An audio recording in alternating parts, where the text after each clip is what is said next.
There's a lot of gardening advice out there, and I mean a lot. And here's the problem. A lot of this advice gets repeated so often that people stop questioning it. It starts to sound like fact. Like if you don't follow these rules exactly, you're doing gardening wrong. But after more than 30 years of gardening, I've learned something important. Some of the biggest things gardeners believe aren't exactly true. Some are oversimplified, some are incomplete, and some are just flat out wrong. So today I want to talk about what I think are some of the biggest lies in gardening. Not little myths like whether eggshells help tomatoes. I'm talking about the big beliefs that shape how people think about gardening. And I truly believe that once you stop believing these lies, gardening gets easy and a lot more fun. Let's start with the biggest one. I think this is probably the biggest lie in all of gardening because beginners want certainty. And I get it. I was the same way. When you're starting out, you want someone to just tell you the right answer. Should I grow in raised beds or in the ground? Should I prune tomatoes or should I not prune them? Should I mulch? You want the correct answer, the magic formula. But here's the truth. Gardening isn't math. There is never one right answer. That doesn't mean there are no principles, there absolutely are. But in gardening, multiple methods can work really well. I've seen amazing gardens grown in clay soil, and I've seen amazing gardens grow in sandy soil. I've seen incredible gardens in containers, in raised beds, in grow bags, and even in the ground. Yes, it's possible. I've seen successful gardeners who prune aggressively, and I've seen successful gardeners who barely prune at all. And I've seen failures using every method too. Why? Because success usually isn't about finding the one perfect system. It's about understanding your conditions, your climate, your soil, your schedule, and your goals. For example, are raised beds better? Well, maybe.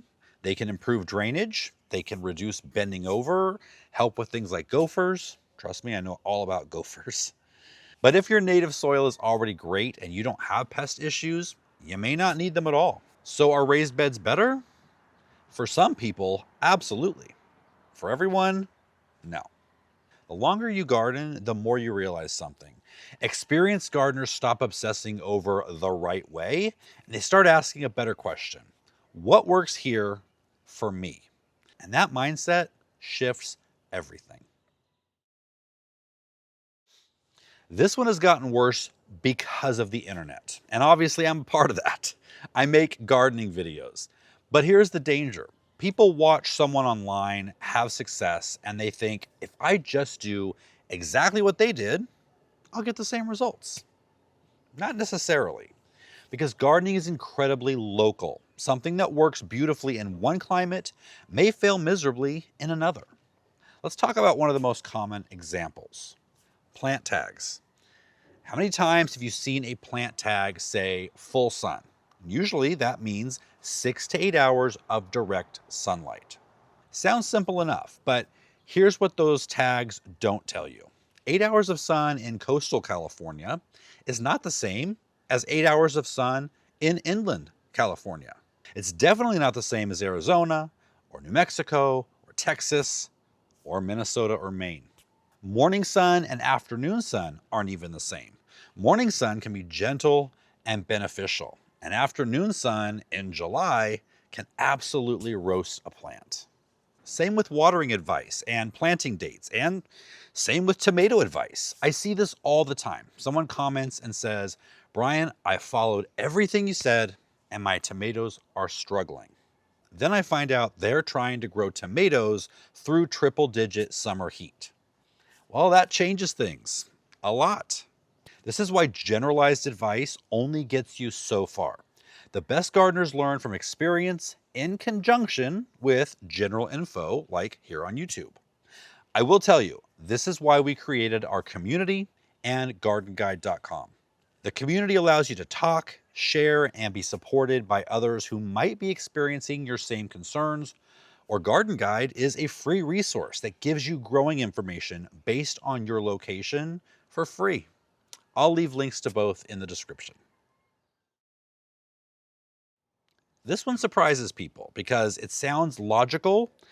If gardening is hard, then working harder should help, right? So people think more water, more fertilizer, pruning, sprays, supplements, more effort must equal better results. But honestly, I've seen more plants damaged by overmanaging than neglect. And this happens a lot with new gardeners because they care. They want to do everything right, so they watch every leaf, every droop, every yellow spot. And the second something looks off, they jump into action by adding or adjusting something, anything. But plants aren't machines. They're living organisms designed to adapt. In fact, a little stress is often healthy. Mild drought stress can encourage deeper roots. Wind can strengthen stems. Just like in humans, struggles can actually build resilience. And this is one of the hardest lessons in gardening to learn. Sometimes the best thing you can do is nothing at all. And I know that sounds weird.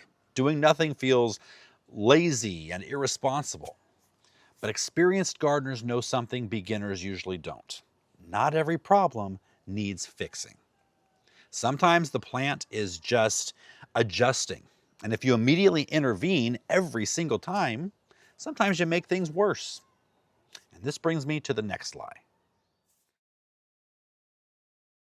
A plant starts looking rough, growth slows down, the leaves start yellowing, or fruit production drops, and people immediately assume that plant needs something added. Maybe fertilizer, maybe compost, worm castings, calcium, magnesium, some miracle supplement somebody recommended online.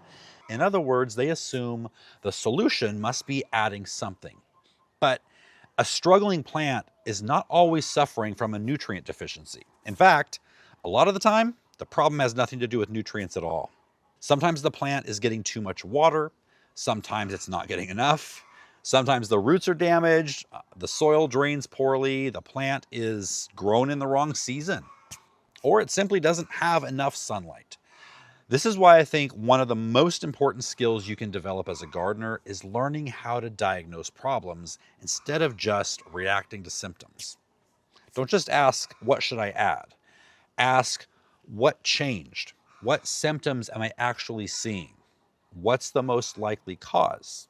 That shift just by itself can save you a lot of wasted time and money. And honestly, this is where resources like YouTube can be incredibly helpful, especially when you're learning from experienced gardeners who've seen these problems over and over again. Because while broad gardening rules can only take you so far, specific troubleshooting advice can be incredibly valuable. If your tomato leaves are curling, your squash is wilting, your peppers stopped growing, chances are somebody has dealt with that exact issue before and can help point you in the right direction. Because once you understand the real cause, the solution actually becomes much clearer. And sometimes the solution isn't adding something at all. Sometimes it's less water, less fertilizer, and less interference. Honestly, I think this one matters the most, especially now in the age of social media. Open Instagram or YouTube, and what do you see?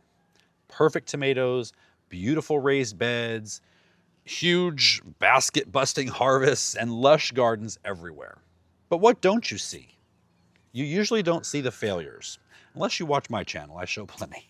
You don't see the dead plants, the pest outbreaks, the crops that never produced, or the plant that randomly died even though you swear you did everything right.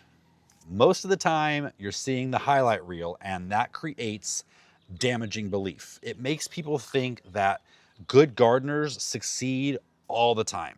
And if your garden is struggling, you must be doing something wrong. And I really want to push back on that. Every gardener kills plants. Every gardener loses crops.